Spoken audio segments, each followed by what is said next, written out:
ये happy home multi channel का प्रसारण है सीधे आपके सामने।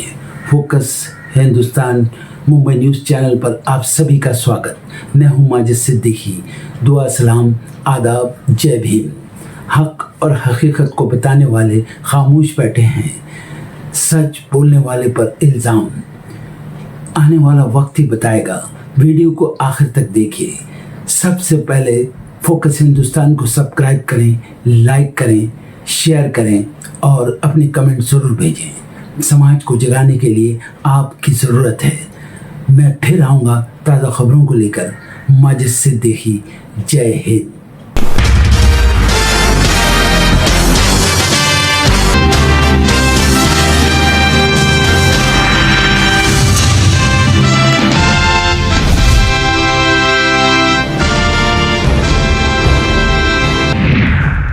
राहुल गांधी का केरल दौरा आज। कोच्चि में कांग्रेस की महापंचायत में होंगे शामिल। पार्टी के निर्वाचित प्रतिनिधियों को करेंगे संबोधित। राहुल गांधी की सुल्तानपुर कोर्ट में आज पेशी। मानहानि के मुकदमे की अगली सुनवाई में पेश होने के लिए दिए गए थे निर्देश। अमित शाह से जुड़ा है मामला। नेताजी सुभाष चंद्र बोस के परपौत्र को देना होगा नागरिकता का सबूत। चंद्र बोस को मिला SIR का नोटिस मिलने से मचा बवाल। पूर्व उपराष्ट्रपति जगदीप धनखड़ की गाड़ी का एक्सीडेंट। हरियाणा के नूह में हाई स्पीड ट्रक ने अचानक लगाए ब्रेक, पीछे से दूसरी कार भी टकराई। बीजेपी के पूर्व विधायक RD प्रजापति का विवादित बयान। बोले कथावाचकों को जूते की माला पहनाकर घुमाएं। रामभद्राचार्य और अनिरुद्धाचार्य पर भी की टिप्पणी। SIR पर सुप्रीम कोर्ट में सुनवाई आज। पिछली सुनवाई में चुनाव आयोग बोला था ये सिर्फ नागरिकता वेरीफाई करने के लिए, प्रक्रिया से नहीं होता किसी का डिपोर्टेशन। तमिलनाडु में CM स्टालिन की बड़ी घोषणा। 7 गैर हिंदी भाषाओं को मिलेगा साहित्य पुरस्कार। इनमें तमिल, तेलुगु, कन्नड़, मलयालम, उड़िया, बंगाली और मराठी भाषाएं हैं शामिल। महाराष्ट्र के भिवंडी में बीजेपी पूर्व मेयर विलास पाटिल के समर्थकों में झड़प। बीजेपी विधायक महेश चौगुले बोले बच्चों को पीटा, ऑफिस पर पथराव। नगर निगम चुनाव के नतीजों के बाद तनाव। बीजेपी के नए राष्ट्रीय अध्यक्ष के चुनाव के लिए आज नितिन नवीन करेंगे नामांकन। भाजपा शासित राज्यों के मुख्यमंत्री, राज्य इकाई प्रमुख और कई वरिष्ठ नेता पहुंचेंगे पार्टी हेडक्वार्टर। दिल्ली NCR में सुबह सुबह हिली धरती, महसूस हुए भूकंप के झटके। 2.8 रही तीव्रता। डेनमार्क के प्रधानमंत्री मेटे फ्रेडरिकनेस ने ट्रंप को दी चेतावनी। कहा यूरोप को नहीं कर पाएंगे ब्लैकमेल। ट्रंप के यूरोपीय देशों के खिलाफ टैरिफ लगाने के फैसले पर दी चेतावनी। क्यूबा में नेशनल डिफेंस कमेटी की बैठक। युद्ध की तैयारियों का लिया जायजा। अमेरिकी हमलों का सता रहा है डर। ईरान पर हुआ साइबर अटैक। सभी टीवी चैनलों को किया गया हैक। टेलीविजन स्क्रीन पर दिखाई दिए सरकार विरोधी नारे। स्पेन में 2 हाई स्पीड ट्रेनों के बीच हुई टक्कर। 21 लोगों की गई जान, 73 घायल। दोनों ट्रेनों में करीब 500 यात्री थे सवार। UAE प्रेसिडेंट शेख मोहम्मद आज आएंगे भारत। पिछले 10 सालों में है 5वां दौरा। PM मोदी से ट्रेड और निवेश पर बातचीत संभव। चांदी ने बनाया इतिहास। पहली बार MCX पर पहुंचा 3 लाख के पार। अंतर्राष्ट्रीय बाजार में 4% उछली चांदी। यूरोपीय यूनियन व्यापार समझौते से कपड़ा, फार्मा केमिकल निर्यात को मिलेगा बढ़ावा। 27 जनवरी को होगी अहम घोषणा। स्विट्जरलैंड के डेवोस में वर्ल्ड इकोनॉमिक फोरम 2026 का आज होगा आगाज। जियोपॉलिटिक्स, AI और आर्थिक नीतियों पर होगा मंथन। 130 देशों के लगभग 3000 प्रतिनिधि होंगे शामिल। वेदांता को लगा 1255 करोड़ का झटका। ओडिशा सरकार के नोटिस ने बढ़ाई कंपनी की टेंशन। खदानों से तय लक्ष्य के मुताबिक उत्पादन न करने के आरोपों पर हुई ये कार्रवाई। अमेरिकी राष्ट्रपति डोनाल्ड ट्रंप की टैरिफ वाली धमकी का दिखा असर। 300 अंक गिरकर 83,250 के स्तर पर आया सेंसेक्स। निफ्टी में भी 100 अंकों की गिरावट।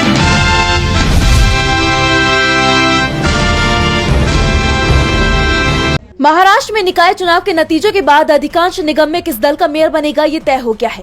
लेकिन मुंबई पर पेच फंस गया है। देश की आर्थिक राजधानी पर किसकी सत्ता होगी ये तय नहीं हो पा रहा है। बीजेपी सबसे बड़ी पार्टी बनी है, 89 सीटें जीती है। फिर भी वो बहुमत से 25 सीटें पीछे रह गई है। बहुमत के लिए 114 सीटें चाहिए। बहुमत के लिए बीजेपी को एकनाथ शिंदे से उम्मीद थी कि वो साथ देंगे, लेकिन शिंदे साथ की नहीं समझौते की बात कर रहे हैं। बीजेपी पर दबाव बनाने के लिए अपने 29 पार्षदों के साथ होटल में बंद हो गए हैं। सख्त पहरा लगा दिया है। सवाल उठ रहे हैं कि शिंदे किससे अपने पार्षदों को बचा रही हैं, बीजेपी से या फिर उद्धव ठाकरे से, क्योंकि जिसने भी शिंदे के पार्षदों में सेंध लगाई मेयर उसी का बन जाएगा। उद्धव ठाकरे ने तो बता भी दिया है कि शिंदे बीजेपी से डर रही हैं। बीजेपी ने एक बार शिवसेना को तोड़ा था, सहयोगी दल तोड़ने में वो एक्सपर्ट है। एक बार फिर से शिवसेना को तोड़ा जा सकता है। इसके साथ ही उद्धव ने यहाँ तक कह दिया है कि शिंदे के पार्षद उनके साथ भी आ सकते हैं, क्योंकि शिंदे गुट से जो पार्षद चुने गए हैं मूल रूप से हमारी शिवसेना के पार्षद थे।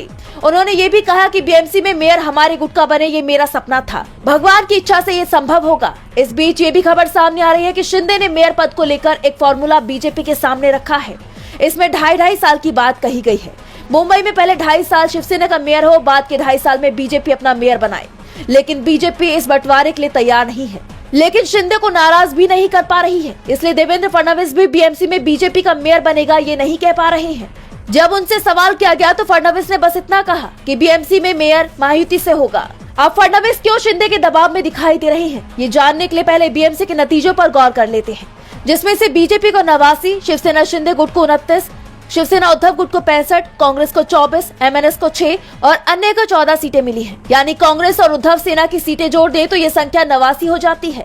89 सीटें ही बीजेपी के पास है। ऐसे में शिंदे के पार्षद जिधर जाएंगे मेयर उसी का बन जाएगा। बीजेपी सबसे बड़ी पार्टी है, लेकिन इसका ये मतलब नहीं कि मेयर उसी का बनेगा। मेयर पद के लिए वोटिंग होगी, सभी 227 पार्षद वोट डालेंगे। पार्षदों पर किसी भी दल का व्हीप काम नहीं करेगा।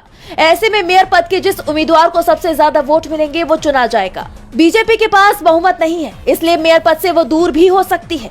इस बीच ये भी खबर आ रही है कि एनसीपी प्रमुख अजीत पवार ने अपने चाचा शरद पवार से मुलाकात की है, जिसके बाद उनकी भी घर वापसी की तैयारी शुरू हो गई है। पर आखिरी सवाल बीएमसी का है, जहां की सत्ता बीजेपी के हाथ से दूर जाती दिखाई दे रही है।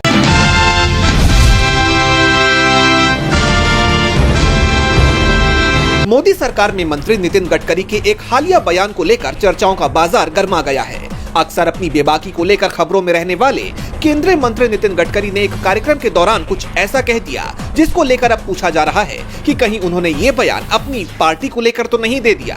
दरअसल नागपुर में गडकरी ने एडवांटेज विदर्भ नाम के कार्यक्रम में पीढ़ी परिवर्तन यानी जनरेशन शिफ्ट पर बात करते हुए कहा कि जब गाड़ी ठीक से चलने लगे तब ड्राइवर बदल देना चाहिए।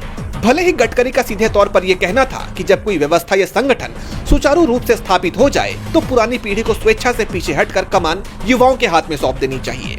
लेकिन राजनीतिक गलियारों में इस बयान को लेकर ये अटकलें तेज हो गई हैं कि क्या गडकरी अपनी ही पार्टी के शीर्ष नेतृत्व या संगठन की तरफ तो इशारा नहीं कर रहे थे, क्योंकि बीजेपी इस समय सत्ता में है। लगातार 3 बार केंद्र में उसकी सरकार बन चुकी है और पार्टी में अघोषित तौर पर 75 साल पर रिटायर होने वाला नियम चलता है। लेकिन पीएम मोदी अब भी सक्रिय है। मोहन भागवत भी 75 साल के हो चुके हैं, लेकिन अपने पद पर कायम है। इसलिए अब इसको लेकर कहा जा रहा है कि कहीं गडकरी का इशारा इसी बात को लेकर तो नहीं था कि जब पार्टी और संगठन मजबूत स्थिति में है तो फिर वरिष्ठ नेताओं को नए लोगों को मौका देना चाहिए। अब सियासी गलियारों में इस बयान को लेकर चर्चाओं का बाजार गर्मा गया है। भले ही गडकरी ने जनरेशन शिफ्ट को लेकर ये बात कही हो, लेकिन अब माना जा रहा है कि उनका ये बयान एक तरह से बीजेपी के लिए ही था। फिलहाल उनके इस बयान पर कोई सफाई सामने नहीं आई है और न ही पार्टी की तरफ से कुछ कहा गया है। लेकिन इन सब के बीच गडकरी के इस बयान की काफी चर्चा हो रही है।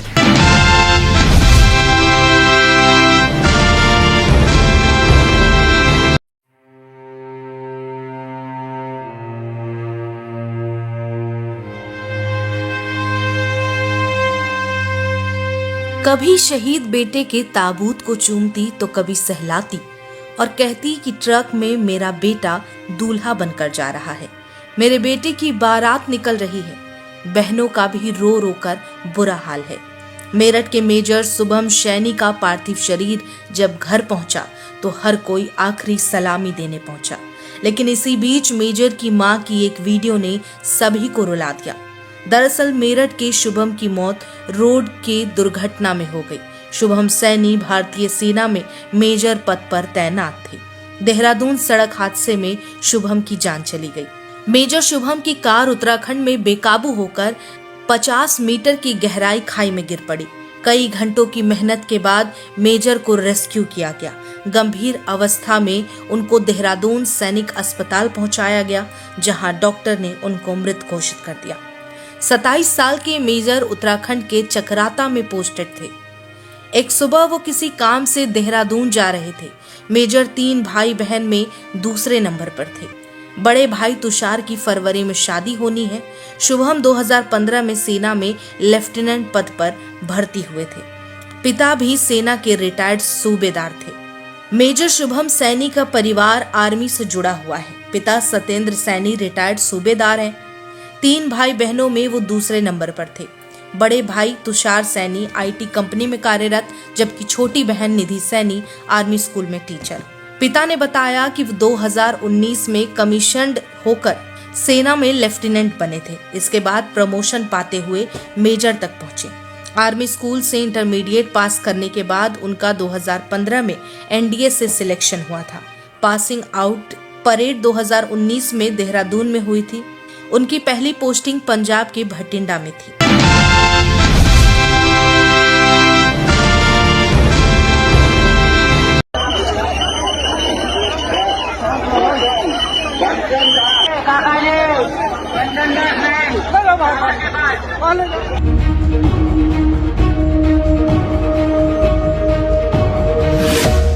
उत्तर प्रदेश के प्रयागराज में माघ मेले के दौरान मौनी अमावस्या पर संगम नोस पर स्नान के दौरान रविवार को बवाल हो गया। शिष्यों के साथ मारपीट और संतों के अपमान का आरोप लगाकर स्वामी अभिमुक्तेश्वरानंद ने स्नान करने से इनकार कर दिया और रविवार दोपहर से ही अपने शिविर में अनशन पर बैठ गए। शंकराचार्य स्वामी अभिमुक्तेश्वरानंद सरस्वती का अनशन आज दूसरे दिन भी जारी है। दरअसल ये विवाद रविवार 18 जनवरी दोपहर का है, जब शंकराचार्य स्वामी अभिमुक्तेश्वरानंद अपने रथ पर सवार होकर करीब 100 से ज्यादा भक्तों, साधुओं और शिष्यों के साथ मौनी अमावस्या पर स्नान के लिए संगम तट की तरफ बढ़ रहे थे कि तभी भीड़ बढ़ने और सुरक्षा के मद्देनजर प्रशासन ने उनसे रथ से उतरकर पैदल जाने का अनुरोध किया। पुलिस ने मेला क्षेत्र को नो व्हीकल जोन होने का हवाला देते हुए शंकराचार्य को संगम तट पर जाने से रोका और पैदल जाने का आग्रह किया। अधिकारियों के अनुसार संगम नोस पर सुरक्षा कारणों से प्रवेश सीमित किया गया था, लेकिन शंकराचार्य के समर्थक उनके रथ को आगे ले जाने पर अड़े रहे।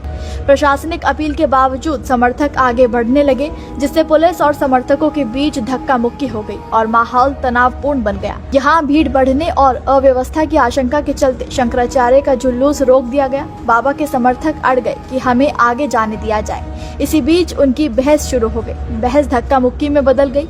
आरोप है कि पुलिस ने एक एक करके शिष्यों और साधुओं को पकड़ा और उन्हें खींचते हुए संगम पुलिस चौकी तक ले गए। बाबा के आसपास पुलिस, आरएएफ और सीएएफ का घेरा बना दिया गया। 3 घंटे तक बहस चली। बाबा अड़े रहे कि हमारे लोगों को छोड़ा जाए और हमें इज्जत के साथ संगम में स्नान करवाया जाए, जिसके बाद ही वापसी होगी। अब ये तो प्रशासन वाले जाने क्यों रोक रहे हैं। उन्होंने रोका है, हम रुके हुए हैं। 1-1.5 घंटा हो चुका है। यहाँ बैठ के आराम से संगम में जब कर रहे हैं, हमें क्या दिक्कत है। स्नान के लिए आए थे, स्नान करके ही जाएंगे, बिना स्नान किए थोड़े जाएंगे। अब पुलिस से पूछना पड़ेगा कि क्यों रोक रही है। उनका मन होगा कि इनको रोक करके कुछ होगा, या तो ऊपर से निर्देश होगा या तो ऊपर वालों को खुश करने के लिए ऐसा कुछ कर रहे हो। हमने कुंभ में आवाज उठा दी थी ना कि जो भगदड़ मची, लोग मारे गए, उसमें आदित्यनाथ योगी जिम्मेदार हैं। तब उसका बदला प्रशासन ले रहा होगा, वो भी हो, हम क्या जानते हैं। बाबा की पालकी को कुछ लोग धक्का मारते हुए तेजी से संगम के करीब 500 मीटर दूर तक ले गए। यहाँ तक कि उनका छत्र भी टूट गया। शंकराचार्य स्वामी अभिमुक्तेश्वरानंद ने आरोप लगाया कि उन्हें संगम नोस तक जाने से रोक दिया गया। उनकी पालकी को बीच रास्ते में रोका गया। उनके अनुयायियों के साथ पुलिस ने धक्का मुक्की और बदसलूकी की। स्थिति बिगड़ने पर उन्हें पवित्र स्नान किए बिना लौटना पड़ा, जिसके बाद शंकराचार्य माघ मेले में गंगा नदी के उस पार सेक्टर 4 त्रिवेणी रोड स्थित अपने शिविर में अनशन पर बैठ गए। दूसरी ओर प्रशासन ने प्रेस कॉन्फ्रेंस कर साफ कहा कि वो सभी साधु संतों, कल्पवासियों और श्रद्धालुओं का पूरा सम्मान करते हैं, लेकिन किसी को भी अव्यवस्था फैलाने की इजाजत नहीं दी जा सकती। मौके पर पुलिस और प्रशासन के वरिष्ठ अधिकारी स्थिति संभाल रहे थे। इस मामले के सामने आने पर डीएम मनीष कुमार ने कहा कि बिना अनुमति परंपरा के विपरीत पालकी लेकर पहुंचा गया। प्रयागराज के डीएम मनीष कुमार वर्मा ने घटना पर कहा कि स्वामी अभिमुक्तेश्वरानंद बिना अनुमति के पालकी पर संगम में पहुंचे और उस समय संगम पर अत्यधिक भीड़ थी। वहां पर बार बार अनुरोध करने के बाद भी वो अपनी जिद पर अड़े रहे। ऐसे में उनके समर्थकों ने बैरिकेड तोड़े और पुलिस के साथ धक्का मुक्की की। परंपरा के विपरीत आज संगम पे स्नान करने आए थे और रथ पे अपनी पालकी पे वो बिना अनुमति के आ गए थे और वो ऐसा समय था जबकि संगम पे बहुत ज़्यादा भीड़ थी, तो बार बार अनुरोध करने के बाद भी बिना अनुमति के वो यहाँ पे आए और अपनी जिद पे अड़े रहे। ये गलत था और भी कई पहलू संज्ञान में आया है कि वो जब बिना अनुमति पॉन्टून पे आए तो वहाँ पे उनके समर्थकों द्वारा कुछ बैरियर्स भी तोड़े गए और कुछ पुलिस वालों के साथ धक्का मुक्की भी की गई। तो इस पूरे मामले की हम लोग जांच भी कर रहे हैं। बता दें कि दूसरे दिन भी शंकराचार्य स्वामी अविमुक्तेश्वरानंद सरस्वती अनशन पर बैठे हुए हैं। इसी मुद्दे को लेकर आज दोपहर 12 बजे वो अपने शिविर में प्रेस कॉन्फ्रेंस कर अपनी बात रखेंगे। तो वहीं देश के कई साधु संतों ने भी शंकराचार्य स्वामी अविमुक्तेश्वरानंद के इस कदम की आलोचना की है। उनका कहना है कि ये कुंभ नहीं है जहां अमृत स्नान के लिए विशेष प्रोटोकॉल दिया जाए। जब संगम पर इतनी भारी भीड़ हो तो किसी को भी विशेष सुविधा की मांग नहीं करनी चाहिए और सिंहासन या शिष्यों के साथ स्नान के लिए जाना उचित नहीं है। तो वहीं एक और साधु ने बीजेपी सरकार पर कई गंभीर आरोप लगाए हैं। आज इस देश में हो क्या रहा है? सनातन का अपमान हो रहा है, संतों का अपमान हो रहा है, पूरी शंकराचार्यों का अपमान हो रहा है। आज माघ के महीना में प्रयागराज में संतों के साथ गलत व्यवहार किया जा रहा है। योगी की सरकार है और कहते हैं कि हम सनातनी हैं। ये क्या सनातन का, ये क्या अवसर है? मैं सरकार से, जनता से पूछना चाहता हूँ, क्या सरकार का कार्यक्रम है? यहाँ सरकार का माघ महीना है कि यहाँ संतों का माघ महीना है? इसलिए मेरा अनुरोध है सबसे कि आइए हम सब मिल करके और ऐसी सरकार का विरोध करें जो हमारे संतों का अनादर करे। आज हमारे साथ जो पूज्य शंकराचार्य जी के साथ जो व्यवहार हुआ है, इसका हम सब अपमान हम लोग सहन नहीं करते और हम इसका विरोध करते हैं। बता दें कि माघ मेले का तीसरा और सबसे बड़ा स्नान मौनी अमावस्या के दिन होता है। ऐसे में बड़ी संख्या में वहां श्रद्धालु पहुंच रहे हैं। रविवार सुबह घने कोहरे और ठंड के मौसम के बीच मौनी अमावस्या के मौके पर पवित्र स्नान करने के लिए बड़ी संख्या में श्रद्धालु संगम घाट आए थे। इस बीच मौनी अमावस्या के अवसर पर धार्मिक नगरी हरिद्वार, वाराणसी और प्रयागराज में आस्था का भव्य संगम देखने को मिला। कड़ाके की ठंड के बावजूद आंकड़ों के मुताबिक सुबह 8 बजे तक 1 करोड़ से ज्यादा श्रद्धालु प्रयागराज में आस्था की डुबकी लगा चुके थे। सुरक्षा के कड़े इंतजामों के बीच श्रद्धालु स्नान के बाद मंदिरों में दर्शन पूजन में लीन रहे। सुबह से ही लाखों भक्त संगम की ओर उमड़े। भीड़ नियंत्रण के लिए एनडीआरएफ, एसडीआरएफ की टीमें तैनात की गई। संगम नोज और आसपास के इलाकों में कड़े बैरिकेड, ड्रोन और सीसीटीवी कैमरों से निगरानी, कई मार्गों पर ट्रैफिक डायवर्जन लागू किया गया। प्रशासन का दावा है कि भीड़ नियंत्रण की प्राथमिकता थी, इसलिए किसी को भी परंपरा के विरुद्ध रथ या जुलूस के साथ आगे बढ़ने की अनुमति नहीं दी गई। मौनी अमावस्या पर प्रयागराज संगम में भारी भीड़ के बीच शंकराचार्य स्वामी अविमुक्तेश्वरानंद और प्रशासन के बीच टकराव ने पूरे माघ मेले में चर्चा को जन्म दे दिया है।